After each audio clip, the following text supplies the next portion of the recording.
reminds me of the kid's story of the little red hen. Who will help me build this house? Well, I said the SPGB, and so on and so on. Who will help me share the final fruits of socialism? I always say the SPGB. I'm not laughing now, the other thing that disturbs me, and this is the final point I'm going to make really, is what is the content of socialism? I mean, is socialism something which is just, you'll be well used to the anarchist arguments over parliamentary democracy, win a majority and institute socialism. I'm sure you're well versed in arguing those things. But how do people become socialists? And what is the content of their socialism? I mean, socialism is the total transformation of everything, all aspects of life. It's exciting, it's imaginative, it's inspiring. People take on managing all aspects of their lives. It's self-management, it's community control, it's all those things. Now how do they come about? By simple, how does the new socialist person, ridding themselves of old values, come about?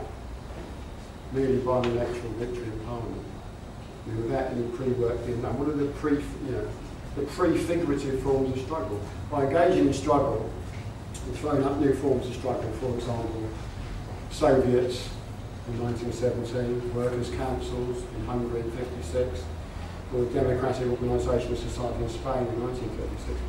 Well, by engaging in struggle, you've thrown up those forms of workers' power.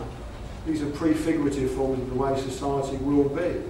You know, since you don't engage in any prior struggle, apart from rationally explaining to people the case of socialism, none of these organs of working class power are thrown up. So how will working class power manifest itself? What form will it take? How will people be ready for it? And will it be exciting? Will it be imaginative? Will it be bold? Will it be striking? Will it just be something miserablist, on a par with the workerism of the Soviet Union? Will it be heavy, exciting days? I fear not. I fear that that's what socialism really is: exciting, demanding. It demands everything of us. We get swept away with it. Anyone who's talked about a revolutionary moment in history will talk about how everything changes overnight. Relationships change, the way people see things change. Everything changes. But I fear that your socialism is reduced to watching Newsnight's by-election special and Michael Crick moving the swingometer and saying now we have a majority for socialism. Everyone turns their televisions off and wakes up the following morning exactly the same as they were before socialism had a majority. Thank you, comrades.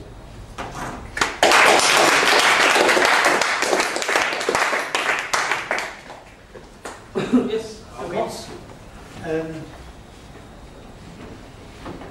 Yes, interested in what Ian had to say about people being not altogether rational.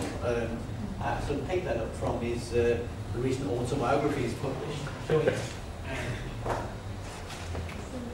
People know it, Bash the Rich. It's too shame to. It's an excellent read. Among other things, it's absolutely hilarious. But it's serious as well. And the point he makes about people not being wholly rational is sort of looked at in there very interestingly. And he draws on a writer I remember from my sort of younger days, called Maurice Brinton, who wrote this work called The Irrational in Politics. It's interesting, and it's something the Socialist Party should think about. Anyway, I won't sort of attempt to respond directly to what Ian said at the moment. We can have sort of significant discussion afterwards. But I'll just say a few words about, as Ian did really, about the way it seems to me that Socialist Party and class war differ in their view of things, and indeed how they're similar. And I remember Ian from many years ago in Swansea. I used to sell the Socialist Standard in the shopping precinct there, while Ian was selling a publication called Alarm.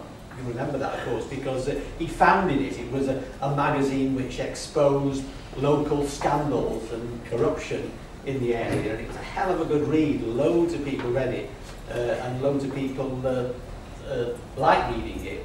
I didn't think it was a lot to do with revolution of any kind, or at least the kind of revolution that, being in the Socialist Party, I wanted, the kind of revolution that would lead to a moneyless, wageless, frontierless world society.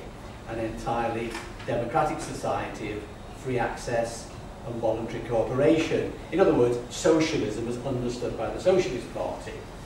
Now, in later years, I often got hold of what you might call the successor to Alarm, the newspaper called Class War, which Ian also founded to his great credit. Some people, I've got a copy here, recent copy, I suspect you didn't have anything to do with this particular one, but it's still being published, Class War. That was and is sort of more broadly political than Alarm was.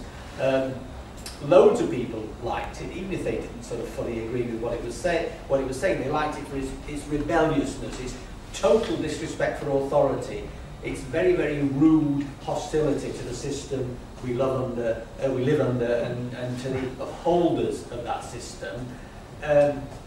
You might say for its willingness to say the unsayable. I also liked it for its opposition to the opposition.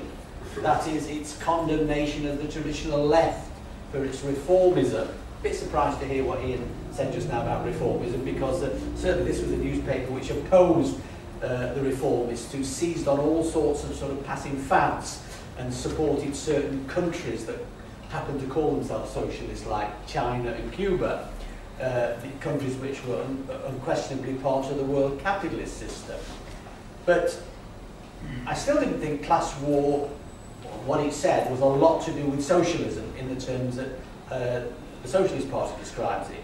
However, later on I got hold of a book published by Class War, and perhaps written by Ian, I don't know, called Unfinished Business.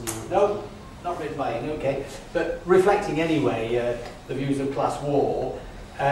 Unfinished Business, the Politics of Class War, and Class War still advertise it in their newspaper. And that changed my tune, because, or at least to a certain extent it did, because I read various things in it, such as the following. I've sort of written them down here, so I won't sort of try to find them in the book and quote directly, but one of the things it says was, just by its existence, money is a measure of the failure of society to organise the production of goods and services for the benefit of all. It has to go. Then, we seek to do away with artificial boundaries and borders. The world will not be divided into countries or states. Capitalism should be replaced by a way of life that takes as its first principle, from each according to their ability and to each according to their need. Also, it says, we believe that the material means to enable everybody in this world to have enough of everything for a good life are already in existence. All that remains is to take control out of the hands of the few and put it in the hands of the people. We can achieve a society where nobody can claim to own the means of production, where all human creation and invention are part of our common heritage and so belong to everyone. And finally, selfishness, competition and bigotry will be replaced by awareness, understanding and an attitude best described by the saying, all for one and one for all. Wow, nothing there that the Socialist Party could disagree with, on the contrary. Now, obviously, this did therefore make me think that Class War was at least something to do with socialism, because it was advocating just about the same thing. And I won't deny this was a surprise given my previous take on Class War from reading the newspaper. So here was an organisation which, while it didn't call itself socialist, if anything it called itself anarchist, but it did seem to share the goals of the Socialist Party. Now, there's a but here, of course, because as well as this book,